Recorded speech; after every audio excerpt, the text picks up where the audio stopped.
21h25, vous êtes bien dans l'after sur RMC à la radio, sur BFM Sport à la télé ou bien sur rmcsport.fr. Vous avez cliqué sur l'after, vous avez le son et l'image, vous avez l'image notamment de François Manardo, l'image également d'Alpha Baldé qui m'accompagne ce soir. Et puis vous n'allez pas avoir l'image, mais vous allez avoir le son de Tristan Molineri, envoyé spécial de RMC Sport au Touquet. Alors pourquoi le Touquet, messieurs? Tout simplement parce que Lille jouait son premier match amical de pré-saison, victoire 2-0 face à Reims. Et surtout, c'était la première de Marcelo Bielsa. Salut Tristan.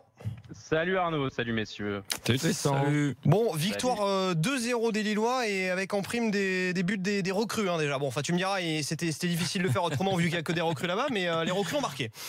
Exactement, ouais, 4 recrues donc dans le 11 titulaire de Marcelo Bielsa et sans grande surprise, il a été extrêmement discret. Marcelo Bielsa pour sa grande première sur le banc lillois, presque invisible. L'entraîneur argentin, il a débarqué sur la pelouse 30 secondes avant le coup d'envoi, tête baissée dans sa tenue préférentielle, le fameux survêt.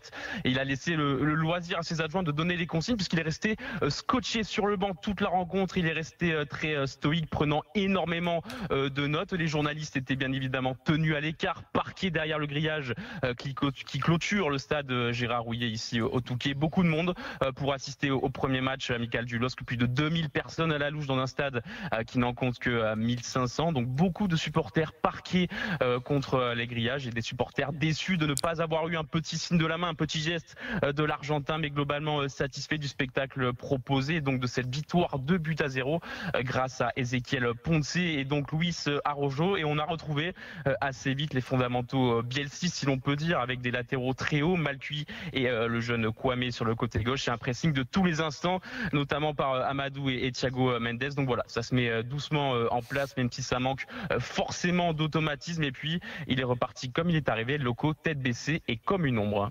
Tristan, il y a Alpha qui a une question à te poser.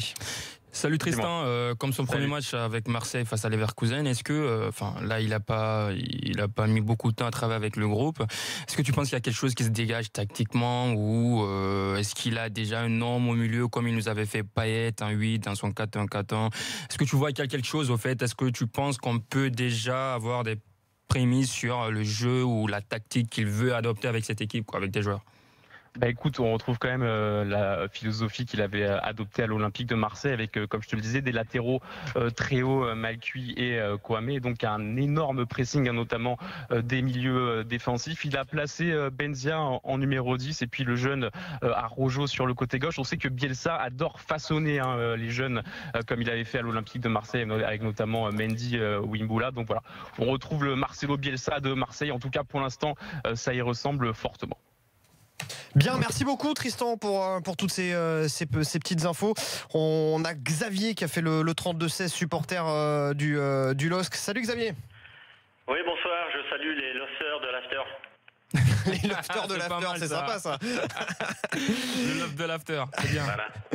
Dis-moi Xavier, bon courage à vous les gars, hein. Bon courage. Tu as vu ce match? Oui, j'ai vu ce match, oui, il était diffusé sur LOSC TV, donc j'ai pu le voir sur le net, oui. Bon, qu'est-ce que t'en as pensé? Écoute, pour un premier match de préparation, ça s'est plutôt bien passé. Alors, que dire, comme disait votre interlocuteur, un gros pressing du LOSC en première mi-temps, surtout parce qu'il y a eu deux mi-temps. La première mi-temps, entre guillemets, avec l'équipe un peu titulaire. La deuxième mi-temps, ça a été plus compliqué parce qu'il a fait rentrer beaucoup de joueurs et puis que, bon, on manquait de rythme. Mais bon, qu'est-ce qu'on peut voir en première mi-temps? Donc, une équipe à bon pressing. On va parler un peu des recrues parce que, bon, c'était des gens qu'on ne connaissait pas trop. Bon, des gens tout de suite ont montré leur valeur. On peut parler des deux de Sao Paulo, là, Thiago Mendes et Luis Arroyo. Arroyo, il y a du football, quoi. Hein, un gars sur le flanc gauche, très technicien, un joueur dribbleur, etc. Donc ça va être un bon. Et puis Thiago Mendes derrière, milieu défensif. Qui se projette quand même à l'avant. On voit tout de suite que le gars il a du football aussi. Donc les deux Brésiliens là ont été plutôt bons. Malcuit, il nous remplace Corchia, donc il faut quand même Corchia avait quand même mis la barre assez haute. Malcuit a fait son match, très très bon physiquement. Il s'est bien projeté sur l'aile droite. Bon après bien évidemment très prometteur. Donc Malcuit très prometteur, les deux Brésiliens prometteurs. En deuxième mi-temps, ils ont fait rentrer le tank, Ponce, le tank, le tank argentin là, qui vient de l'AS Roma. Le gars, il a un ballon, une tête, un but. Qu'est-ce qu'on peut demander mieux à un buteur? on ne demande pas mieux. Après, bien évidemment, la deuxième partie du match, ça a été un peu plus compliqué parce qu'il a fait rentrer des jeunes du club.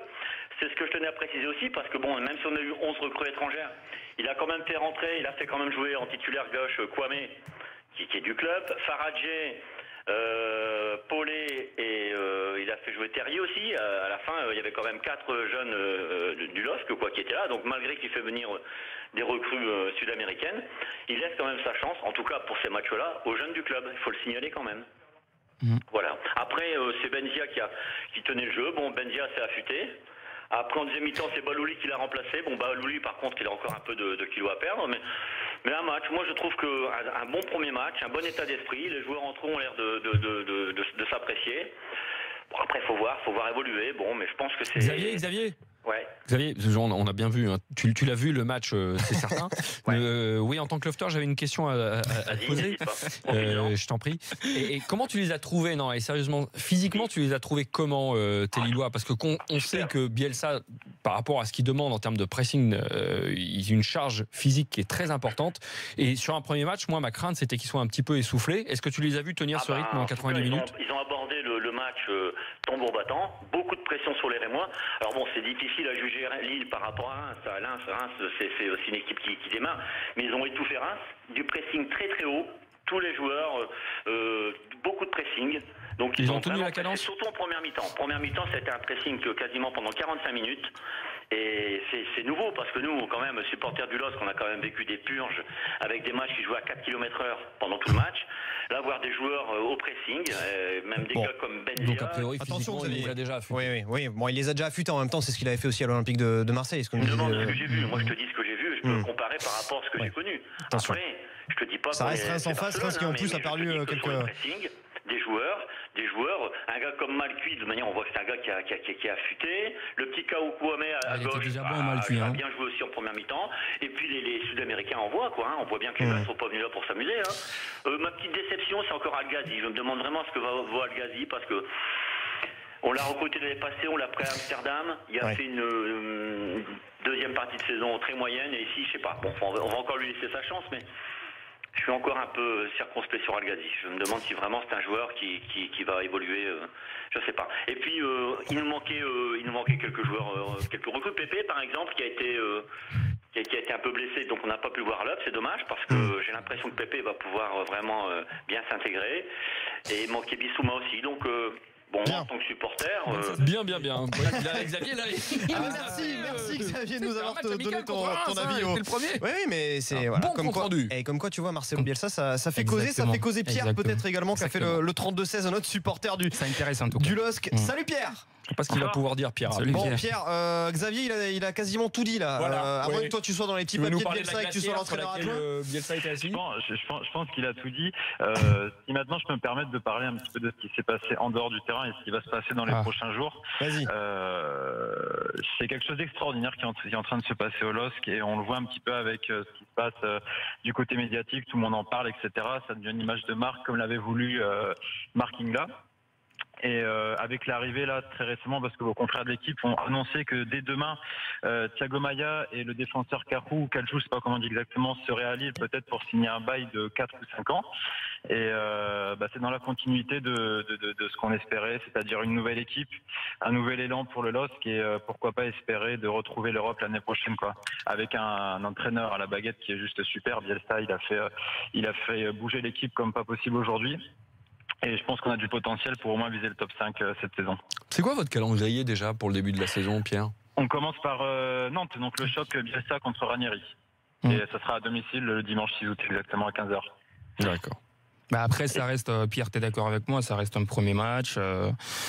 Bielsa, oui, à Marseille, on sait qu'il avait flambé sur le premier match face à Leverkusen, notamment. Moi, ce que j'avais apprécié, c'était le jeu sans ballon de l'OM, tactiquement, qui était très intéressant. Malheureusement, j'ai pas vu tout ce match face à Reims. J'ai vu une partie, j'ai pas continué.